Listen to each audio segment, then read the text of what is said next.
con los doctores Luis Díaz. La corrupción no se va a combatir si no se destruye esta sociedad, eso está claro.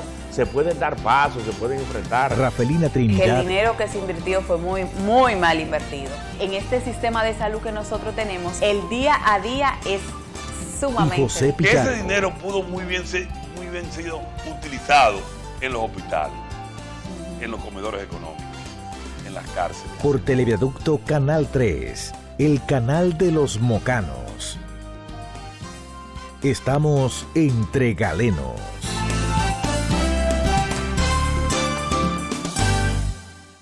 Buenas noches, amigos televidentes. Estamos nuevamente aquí desde Televiaducto Canal 3, el canal de los mocanos, una nueva entrega semanal de Entre Galenos. Entre Galenos, el programa más completo y diferente de la televisión, su canal abierto al debate para las incertidumbres que en materia de salud individual y colectiva tienen todos y cada uno de ustedes. Bueno, esta noche nuevamente vamos a seguir, amigos televidentes, desde esta plataforma tecnológica que ya en estos tiempos de pandemia se ha hecho una costumbre, algo habitual en nuestro programa, el hacer de la tecnología el medio a través del cual podamos llegar a ustedes para respetar lo que tiene que ver con el distanciamiento físico. Pues no es posible nosotros poder ir al escenario de directamente Televiaducto y allá hacer el programa tradicional que estamos acostumbrados, por lo cual tanto el doctor Díaz, que en este momento está en su despacho del Instituto de Especialidades Médicas, como yo, que estoy confortablemente en la terraza de mi casa, vamos a hacer el programa como hemos hecho en las últimas semanas de pandemia.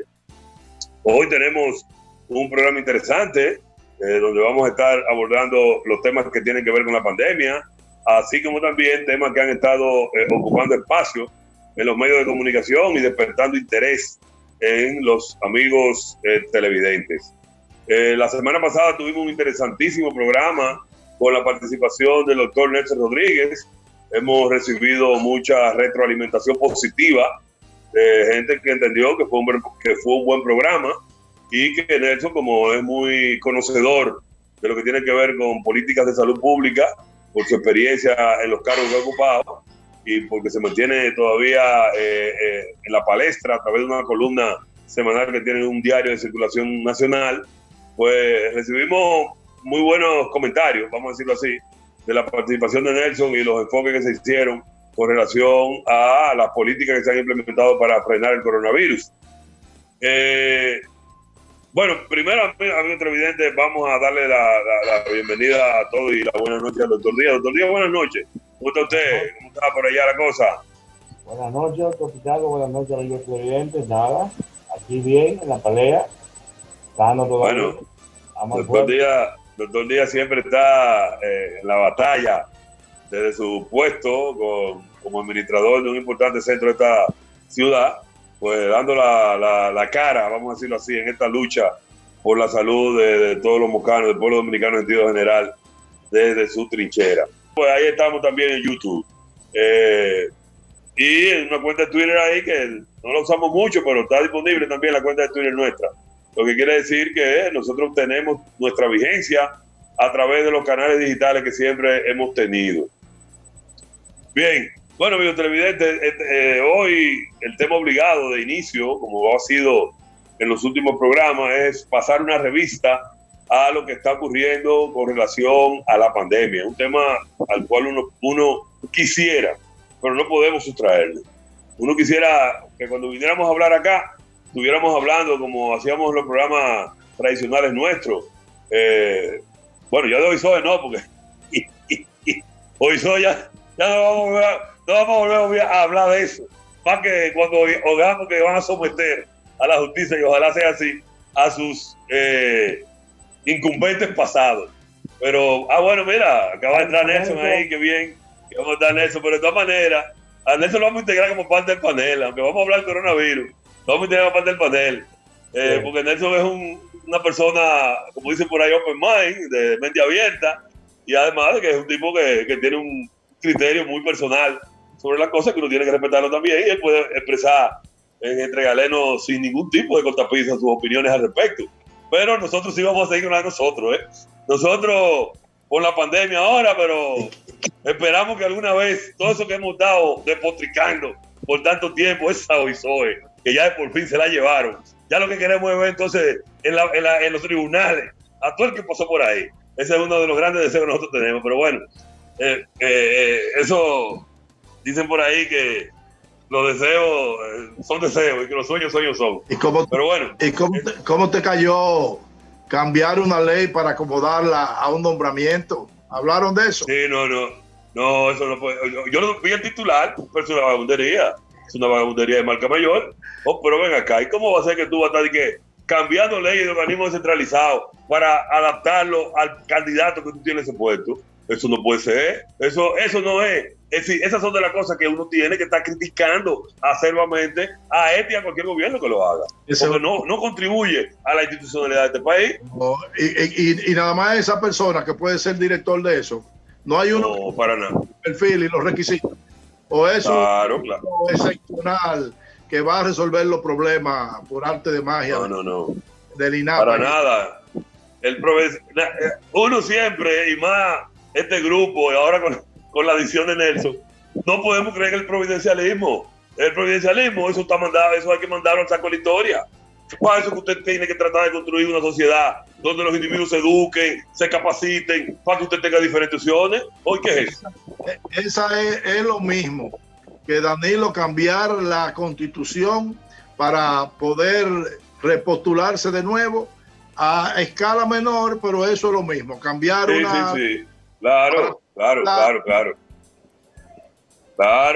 estamos muy de acuerdo. Bueno, ya luego de este introito, amigos televidentes, y con la participación de Nelson, ya Luis y yo estábamos comentando tras bastidores de que Nelson, la participación tuya fue muy elogiada, recibimos mucha retroalimentación positiva de gente que ese ha sido el programa y que le gustó bastante la intervención tuya con relación a los enfoques que hiciste en términos de la pandemia, las políticas que se están tratando de implementar y esas situaciones. Yo creo que es un tema obligado en un programa como este seguir hablando sobre esa situación. Máxime cuando hoy en el mundo, ya como siempre hacemos al principio del programa, hay reportado 24.834.866, casi 25 millones de contagiados. Hay 839.000, casi 840.000 muertos en 188 países según el informe de Johns Hopkins. En República Dominicana hoy veíamos en la prensa que hay alrededor de 92.964 contagiados, 426 nuevos, hay 1.630 defunciones, 18 nuevas, la positividad de las pruebas anda alrededor de un 29% y se hicieron alrededor de 2.466 pruebas. Es decir, que los números siguen con la famosa curva en picada, es decir, ascendiendo. No hay forma de que... Tú no tienes no tiene incluido lo del día de hoy. Hoy hubo... No, eso fue lo de esta mañana. Fue lo de esta mañana.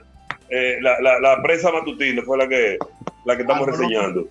El boletín de hoy agrégale 25 muertos más por el COVID y 300 y tantos nuevos contagiados. Pero que hay que decir que ha disminuido considerablemente el número de pruebas que se están haciendo.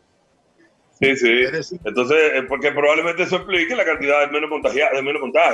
Entonces, en definitiva, seguimos en las mismas de la semana pasada. Es decir, la curva, la famosa curva, no tiene visos de que se aplane.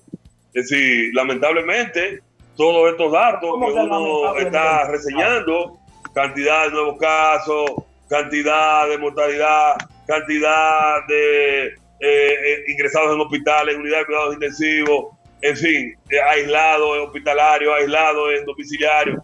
Todos los parámetros que se utilizan para evaluar la marcha de esta pandemia en este país siguen en ascenso.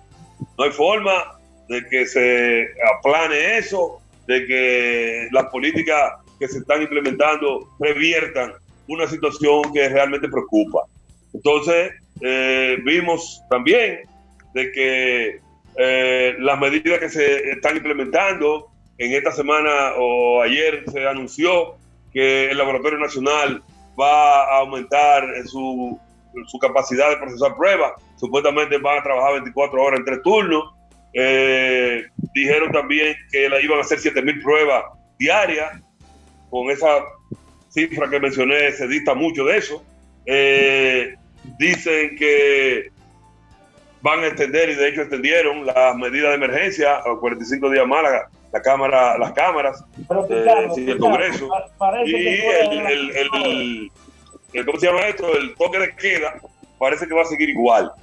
Es decir, que en otras palabras, no hay nada diferente, a excepción del anuncio de las 24 horas del Laboratorio Nacional, a las medidas que ya hemos comentado en la semana pasada. A ver, Nelson, si tú tienes algún tipo de enfoque alrededor de esta situación, ¿qué te parece esto y cómo ves, cuál es la visión que tú tienes del problema? Luis estaba haciendo una pregunta. No, porque Pichardo parece que es el asesor de Plutarco, tratando de justificar todo. Imposible. Óyeme, Pichardo, es que no, yo estoy cómodo contigo porque, óyeme, es que tú estás con una confabulación con esta nueva gente, que para mí declara públicamente que tú eres el asesor de Plutarco. Porque, oye, es que no se le puede permitir, Pichardo, escúchame, no se le puede permitir a estas autoridades que luego de hablar tanta caballá y siguen hablando mentiras, estemos compañeros tibios con ellos. Oye, en la oposición esta gente no se jactaron de decir que había que hacer muchísimas cosas. ¿Y entonces cuándo que la van a hacer? Tú sabes. Sí. Antes de que...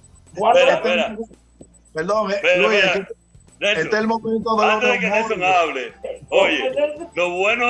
No. Lo bueno es que como Nelson tiene una mejor perspectiva técnica que nosotros, vamos a permitir que Nelson dé la parte, ¿verdad? La parte central de esta sección. Pero recuérdate, Luis, que yo lo que he hecho es una introducción. Yo lo que he puesto sobre el tapete es lo que hay con números, medidas y eso. Para tu información y la de los amigos televidentes, con Plutarco, que es neumólogo, ciertamente me une el lazo de amistad, porque no te voy a... ¿Cómo me une el lazo de amistad contigo, con Nelson? Porque hay las cosas hay que decirlas. Ahora, mis diferencias con él y con lo que ha sido su posición alrededor de la pandemia y de otras muchas cosas, yo las he tenido siempre y no las voy a cambiar por ningún tipo de consideración. Así que, tranquilo, Luis, tranquilo. Tal vez yo no tenga el lenguaje antisonante tuyo, tal vez no lo tenga porque esa es mi característica, pero mi posición al respecto tú la conoces más que nadie, porque la he puesto por aquí, por las diferentes redes donde tú interactúas conmigo, y sabes muy bien que yo no puedo estar de acuerdo con nada de estas cosas que están haciendo, porque los números están ahí. Los números los puse yo ahí. Y si yo estoy de acuerdo con una situación que está gravitando de manera desfavorable contra el pueblo dominicano, que ha sido lo que uno ha defendido toda su vida, pues entonces yo no me respeto yo, y no creo que ese sea el punto. Y yo no creo tampoco que la gente pueda interpretar eso de esa manera. De todas maneras, vamos a ver a Nelson, que en términos técnicos hay que reconocer, tiene una mejor experiencia y formación que nosotros, para que nos dé su opinión al respecto, incluso pueda adornar esa posición que tú tienes. Vamos a ver si Nelson la comparte. Mira, de entrada, yo estoy totalmente de acuerdo con Luis. Es decir, aunque apenas tienen 2 semanas estas nuevas autoridades, prácticamente lo que han hecho son una especie de enunciado. Sin embargo, las medidas en sentido general no han variado. Es decir, las nuevas medidas que anunciaron en términos generales tienen poco valor agregado de lo que se ha venido haciendo. Por ejemplo, hablaron de incrementar, y esa es una buena medida, el número de pruebas PCR que se hacen. Anunciaron que para el martes de esta semana llegaban. Bueno, dale una semana más de espera en lo que se ajustan y esas cosas. Y pues esperemos que la semana que viene se empiecen a cumplir esas 7,000 pruebas. Pero ¿qué resulta? Cuando uno ve en la parte operativa, uno se desilusiona en el sentido, por ejemplo, hoy anunciaban que tenían unos operativos en la capital, es decir, unos operativos barriales para hacer pruebas. Ahora, ¿qué tipo de prueba? ahí volvemos a lo mismo. Prueba rápida o prueba PCR, esa es una. En segundo lugar, ¿a quién están priorizando ellos para hacerle la prueba? Están priorizando a las personas que tienen síntomas. Es decir, es más, nosotros debiéramos tener mucha mayor tasa de positividad porque la gente que se le está haciendo a la gente que tiene síntomas. Eso es uno. En segundo lugar, al anunciar en un barrio determinado que van a hacer un operativo de prueba, lo que más hay es gente buscando para hacerse la prueba. No descarte que gente de otros sectores vayan a esos sitios para ver si tienen la oportunidad de hacerse prueba, con lo cual se distorsiona prácticamente el objetivo de esa estrategia fundamental, que es la detección no solamente de los sintomáticos, sino de los pacientes asintomáticos y la búsqueda de los contactos. Claro. Además, los contactos son los fundamentales para tú prevenir. De hecho, Nelson, complementando lo que tú estás diciendo, fíjate que ahora mismo en Estados Unidos, tú lo viste, hay ahora una polémica con una directriz de los CDC precisamente con relación a eso que tú estás hablando, porque los CDC, por cuestiones políticas, claro, establecidas, claro, han intentado variar la forma de detectar diciendo, no, el que no tiene síntomas no debe de hacerle PCR, y es lo contrario. Es decir, claro, el que es asintomático contacto de un paciente que tiene como coronavirus, oye, hay que hacerle la prueba, porque ese es el que contagia, En Estados Unidos hay un manejo político electoral de eso. Claro. Dando al CDC para que disminuyan el número de pruebas y como consecuencia se dé la apariencia de que ellos tienen un control. Sí. Y eso lo beneficie política electoralmente en las elecciones que en noviembre. Es decir, que se da también ese teje-maneje inapropiado. Entonces, óyeme, si tú no tienes esta herramienta fundamental para detectar a tiempo la circulación comunitaria, interrumpirla con el tema del aislamiento y la cuarentena, nosotros no vamos para ningún lado. Después todo lo otro sigue centrado en la atención de los enfermos. Y como dijimos anteriormente, en hospital no se detiene epidemia, la epidemia se detiene en la comunidad. Al contrario, el hospital es un centro de contagio. ¿Por qué? Porque ahí van personas que tienen síntomas, personas que están contagiados, y ya vemos el riesgo que asumen el personal médico y el personal de enfermería y de apoyo con las posibilidades mayores de contagiarse. Es decir, que en ese sentido no vemos ningún tipo de variación. Bueno, después hablaron el tema del Laboratorio Nacional, que se ha hablado de 3 turnos. El laboratorio, ese. Pero resulta que no tienen la prueba. Además de eso, fíjate una cosa importante. El Laboratorio Nacional no está preparado para que gente vaya allá. No, para nada. Muestra. Es decir, ¿qué es lo que tiene el Laboratorio Nacional? Es la capacidad para procesar muestras. De modo que, ¿dónde deben tomarse las muestras? En las comunidades. ¿A través de quién? De la dirección. En la comunidad, claro. Y la Dirección Provincial de Salud envía esa muestra al Laboratorio Nacional. Ellos hablaron de que claro, es una especie de laboratorio de referencia, claro. 7 nuevos laboratorios. Hasta ahora solamente estamos operando el de Filló, Amadita, Referencia y creo que otro más. Ellos plantean extenderlo a 17, público y privado, pero que ¿cómo te digo? El modo operandi del laboratorio privado es, ellos procesan la muestra que le manda un médico, es decir, un médico que ha examinado a una persona y que entiende que tiene signos y síntomas que pueden ser factibles de que ese paciente tenga el coronavirus, entonces le envían esa muestra. Ojo, porque una persona, porque ha contactado a uno enfermo o que se siente enfermo, vaya directamente al laboratorio. De modo que esas pruebas no nos sirven en nada para contener en las comunidades, porque todavía no se ha demostrado tampoco. Fíjate que uno de los problemas que tiene es que cuando se toman digamos, el historial clínico del paciente, que debe tomarlo el laboratorio para que quede explícito, no en el momento que se le hace la muestra, sino en el momento que comenzaron los síntomas. Porque ¿qué ocurre? Que tú no tienes una visión real del problema en tiempo real, valga la redundancia, porque cuando te dan los datos de un positivo, posiblemente ese positivo es de hace 15 días. A lo mejor ese paciente ya se recuperó. Eso sí, está sano ya. Sí. Claro. Eso, hay una situación también con eso, para complementar lo que tú estás diciendo. Hay una necesidad de ampliar la cantidad de laboratorios que puedan procesar muestras en el país. Aquí, yo no sé si tú, cuando estabas en el servicio, no, creo que fue después de que tú saliste. Aquí se han adquirido unos equipos para el programa de tuberculosis que son capaces de hacer lo que le llaman la prueba de GeneXpert. El GeneXpert. El GeneXpert. Entonces, eso lo han ampliado. Tal vez cuando estaba no habían tanto, ahora creo que hay 7 en el país. Entonces, esos equipos son capaces de modificar, sí, haciendo algunas modificaciones, son capaces de hacer reacción en cadena de la polimerasa en tiempo real y es lo que detecta el ARN del coronavirus. Exacto. Entonces, cuando yo estaba en el Viceministerio de Salud Colectiva, se adquirieron con financiamiento de Fondo Mundial 6 o 7 máquinas de esas. Que eran específicamente para el tema de la tuberculosis. La tuberculosis. Sí. La tuberculosis. MDR, exactamente. Sí. No resistente. Es decir, pero como tú señalas, evidentemente que eso con una adaptación perfectamente puede procesar muestras. Claro.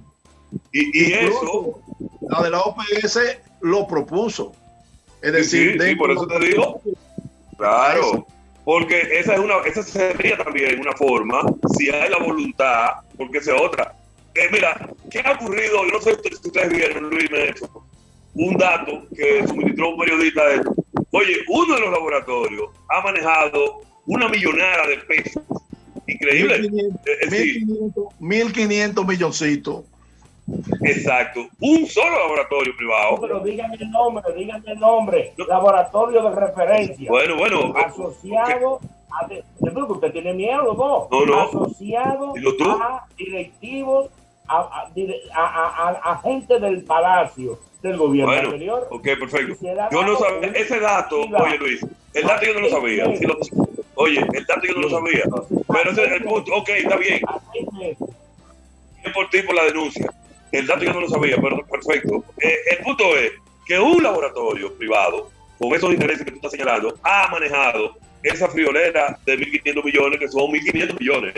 Eso no es que son una cantidad importante de dinero. Entonces, el Estado, con esto que estamos hablando de eso y yo, si tuviera la voluntad, fueran unos recursos que redundarían en beneficio de la población, porque nos ahorraríamos dinero por un lado y porque realmente daríamos salida a todas estas incertidumbres que se plantean con el contacto, de si realmente tiene o no tiene, de si hay que investigar los contactos, etcétera. Y yo te lo digo porque el ejercicio mío, tengo que estar face to face con los pacientes de consulta, que tiene que reintegrarse al trabajo, que si la PCR no la tiene, que si no aparece, que si cuando inicialmente sospecho la PCR está disponible. Oye, hay un día crucial ahora mismo para poder conseguir la PCR.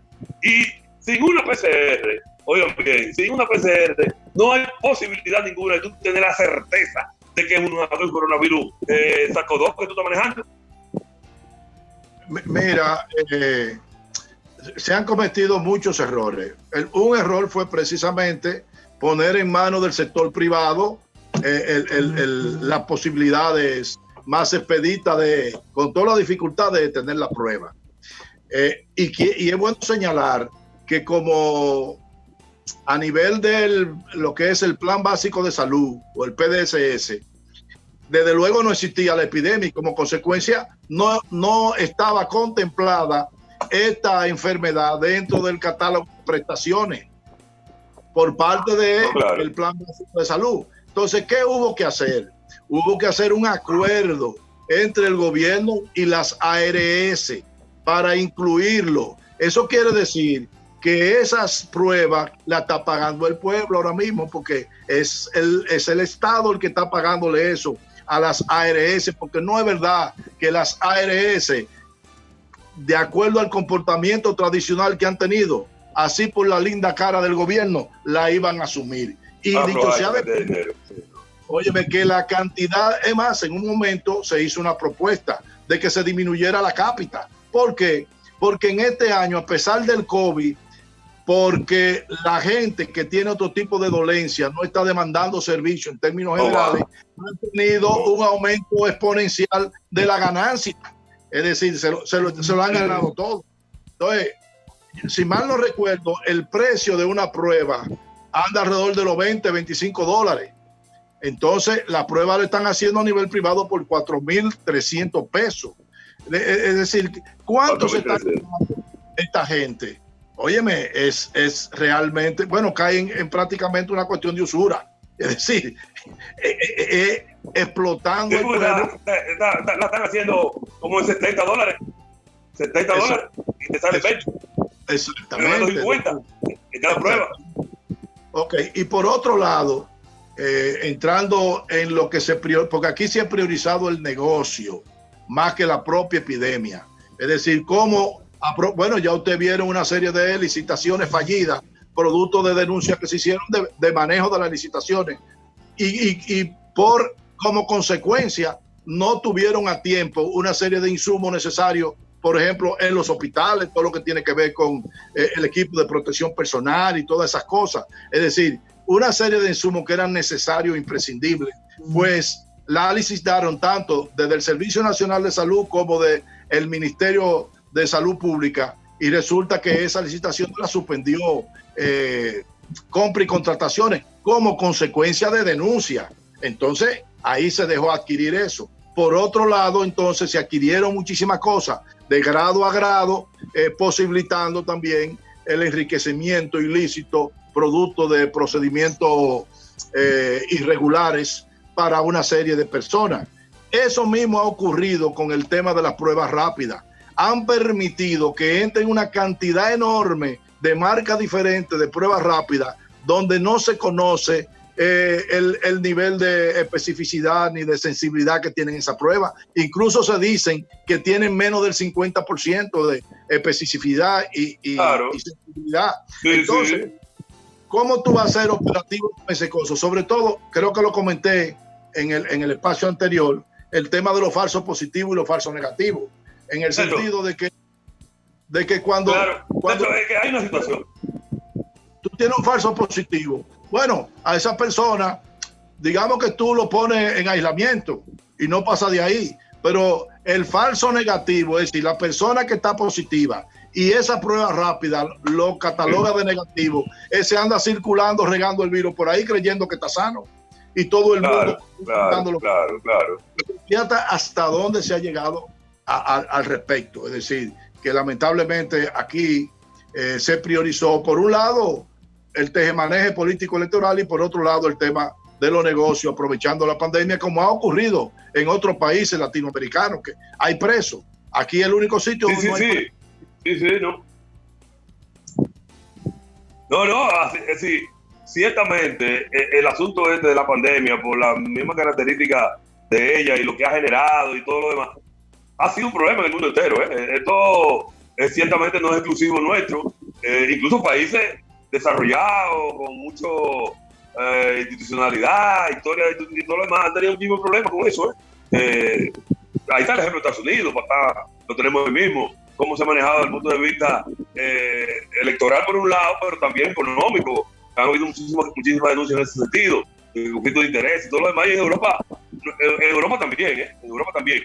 Es decir, que ciertamente hay muchos problemas con eso. Y hay que seguir insistiendo. Yo pienso que voces como esta pueden servir para llamar la atención. Yo pienso que es una contribución que uno puede hacer a que las cosas se hagan como deben de hacer. Porque definitivamente creo eso. Nelson, vamos a hacer una pausa porque tenemos que cumplir con eso. No te vayas de ahí, vamos a seguir haciendo comentarios que quedan pendientes, sobre todo lo que tiene que ver con la responsabilidad colectiva, la responsabilidad individual y colectiva, y cómo las autoridades tienen también que hacer lo suyo. Porque yo ahora mismo lo voy a hacer luego de un comentario de cosas que vi cuando venía para mi casa, luego de una diligencia personal que tuve que hacer, que a mí sencillamente me dejó abierto, porque así no vamos nosotros a poder controlar esta situación. Vamos a hacer una pausa, amigos televidentes, y retornamos.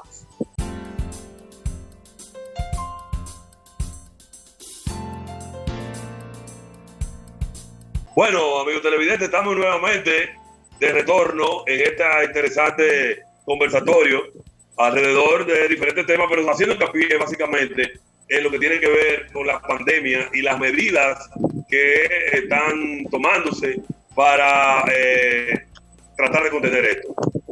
Nelson Rodríguez ha sido nuestro invitado desde la semana pasada, nos está dando su visión del problema, y Luis está complementando bastante bien con sus incendiarias denuncias de cosas que están haciendo mal y que dicen que yo soy cómplice de eso. Bueno, pero nada, vamos a seguir, amigos televidentes, con este conversatorio, y vamos a ver, Nelson.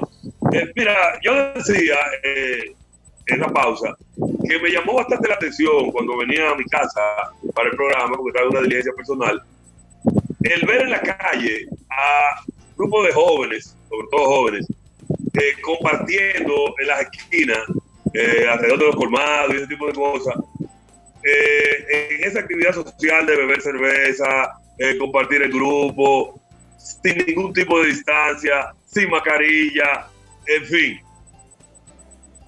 Definitivamente uno sabe que recluir durante mucho tiempo al ser humano es un problema en toda parte del mundo, y que la gente tiende a hacer uso de lo que es algo inherente al ser humano, como es la libertad de movimiento y ese tipo de cosas. Pero hay una situación que uno no puede olvidar, y es que estamos en una situación diferente. Es decir, estamos ahora mismo, desde marzo, en este país, en el mundo, ante una situación que hacía un siglo, prácticamente 100 años, no se daba, parecido a esto. Es decir, desde la pandemia del 18, no se veía una cosa como esta.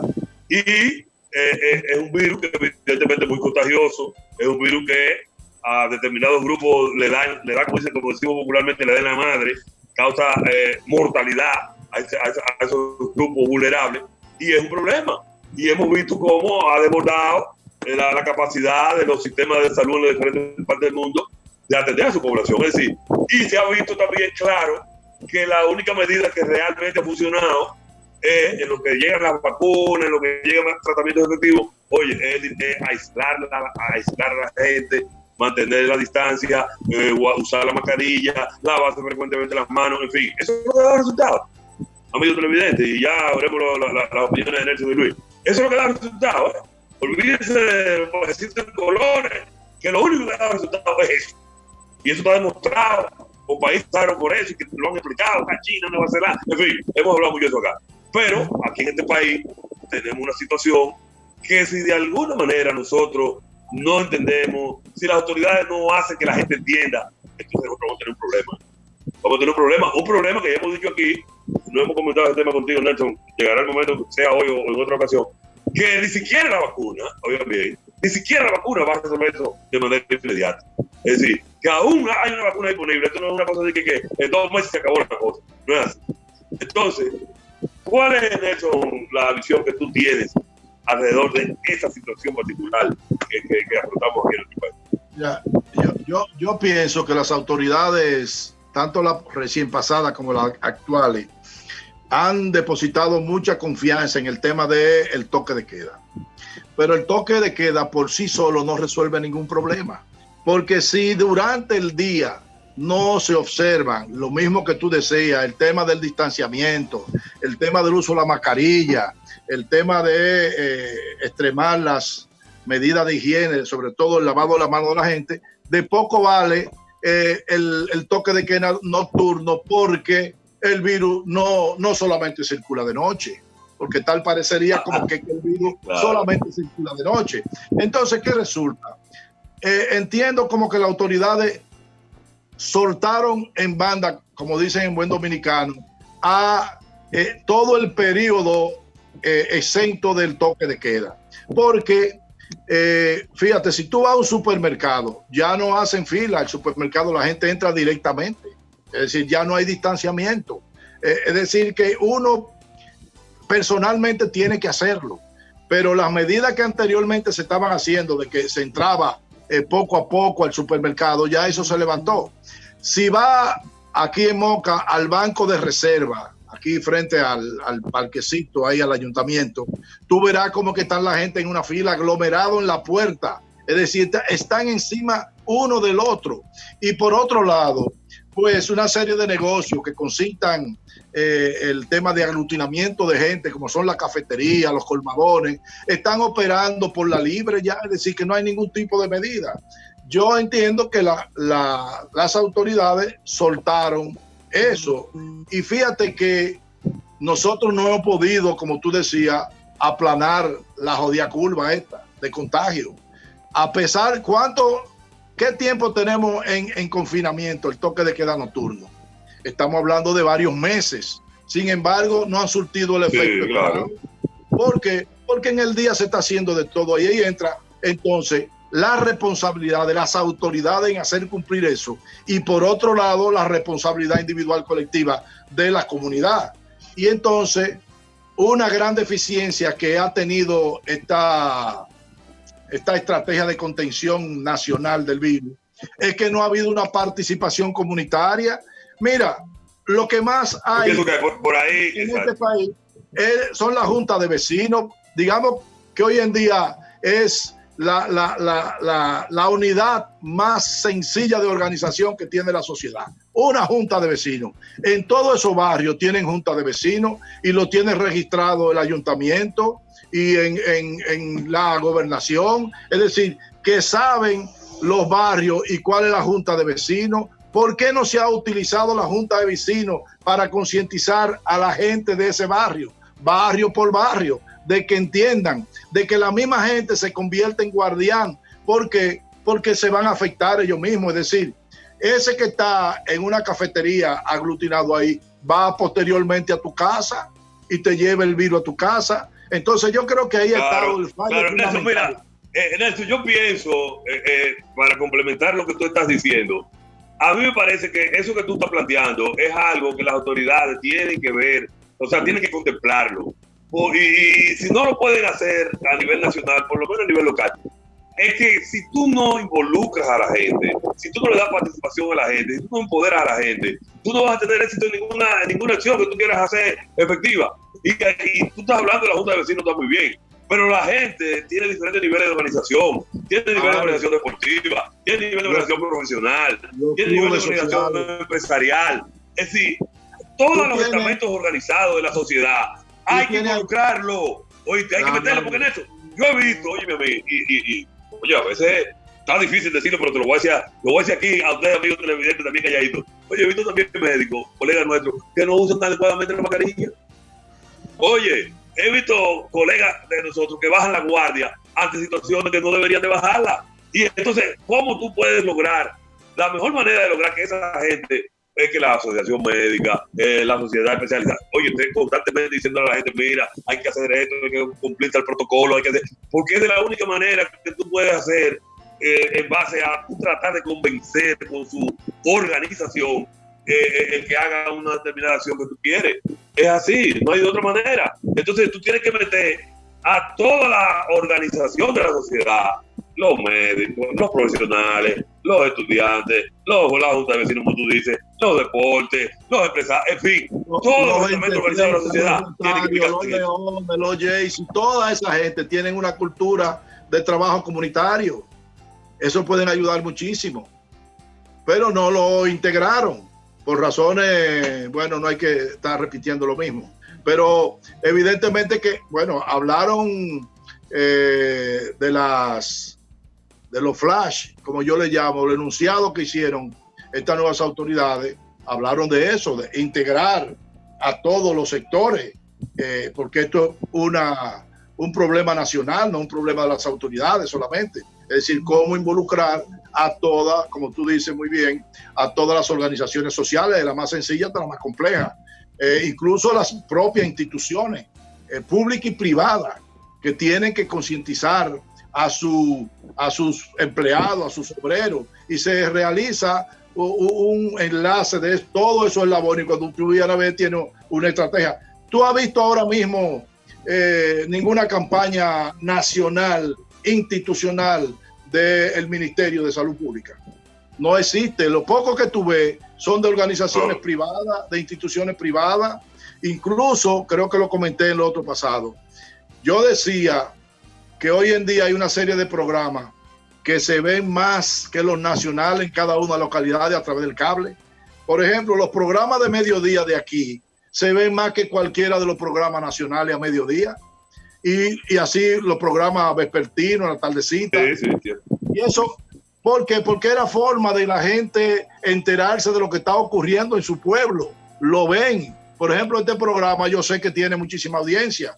Entonces, yo hacía unos cálculos para demostrar, cuando yo estaba allá, de que contratando los programas locales le llega más fácil a la gente y le sale mucho más barato. Yo calculé en ese momento que con tan solo 2 millones de pesos mensual se cubría institucionalmente los cables y los principales programas que más rating tenían en cada una de las localidades, con 2 millones de pesos mensuales. Ahora, ¿qué resulta? Que tú sabes cómo son los medios de comunicación también, que está concentrado en muy poca mano, pertenecen a la oligarquía económica de aquí, y entonces se favorecen esos programas gastando millonadas. Es decir, estamos hablando de que cualquier plan de medios, claro. Estamos hablando de alrededor de 50 millones de pesos mensuales.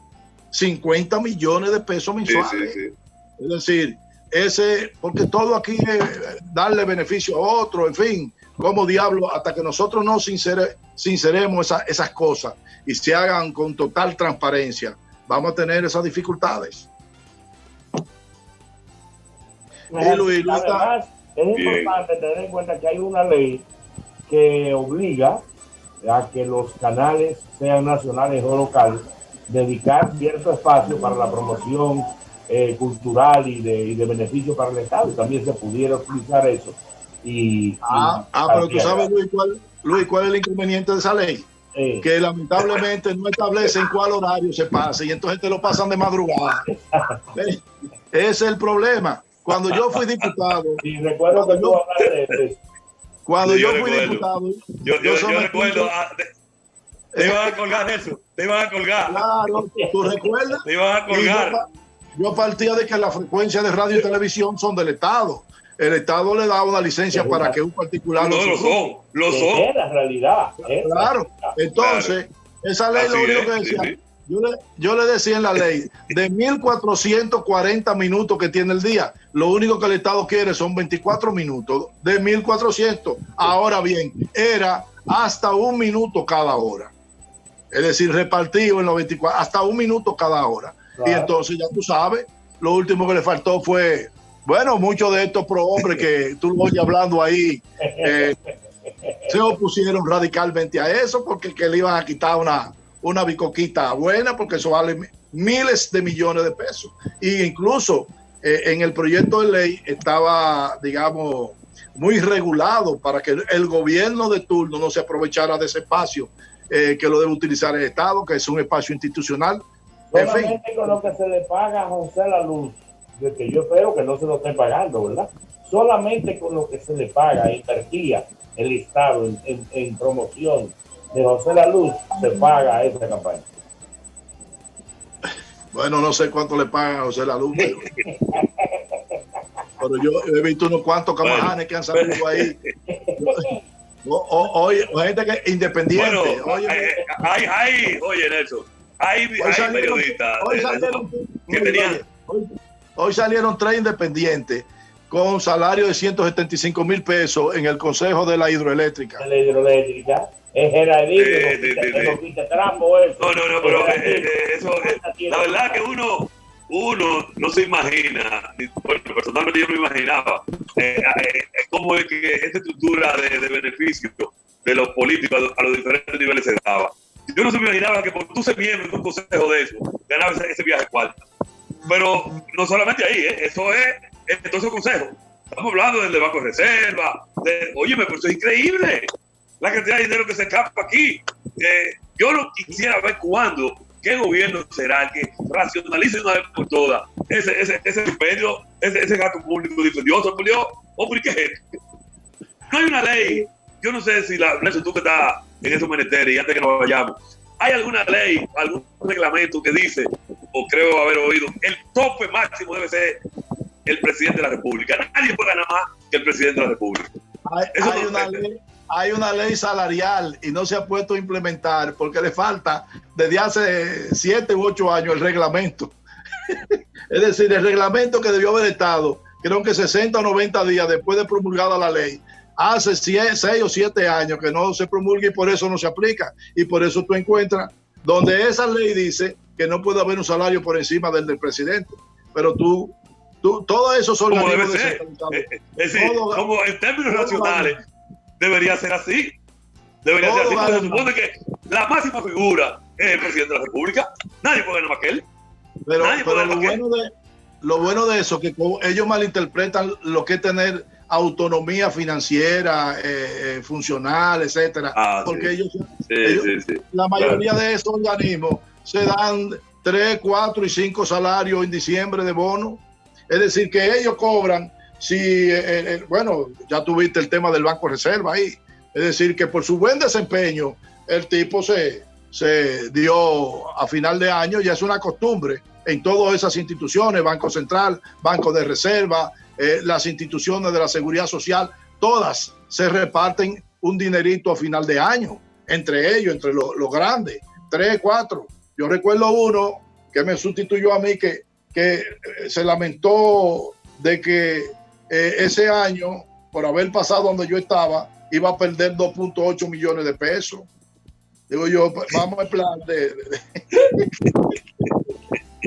Bueno, señores, la verdad que este tiempo de televisión es un tirano. Ya estamos sobre la hora. A todos ustedes, amigos televidentes, gracias por estar con nosotros, con eso, por haber sido un complemento bastante atractivo, interesante. A ver si a Nelson lo integramos definitivamente el programa para que haga el programa, para que le suba el rating al programa y a la calidad. Porque definitivamente la gente quedó muy conforme con el programa pasado. Sé que va a estar muy conforme con este nuevo programa también y las opiniones de Nelson. El tema de la pandemia va a ser un tema que va a seguir por mucho tiempo. Sé que siempre opiniones como la de Nelson van a seguir siendo muy seguidas, valga la redundancia, y se le va a poner mucha atención. Y yo sé que Nelson lo va a hacer desde su óptica y desde la visión que tiene, la experiencia y con el deseo de que las cosas en este país se puedan hacer mejor que lo que se están haciendo. A todos ustedes, amigos televidentes, gracias por estar con nosotros y los invitamos para que el próximo sábado, a partir de las 7, señores, el próximo sábado, Luis, tenemos un programa especial. Son 13 años cogiendo pela aquí ya. El próximo sábado estamos de aniversario, señores. Nos vemos el próximo sábado.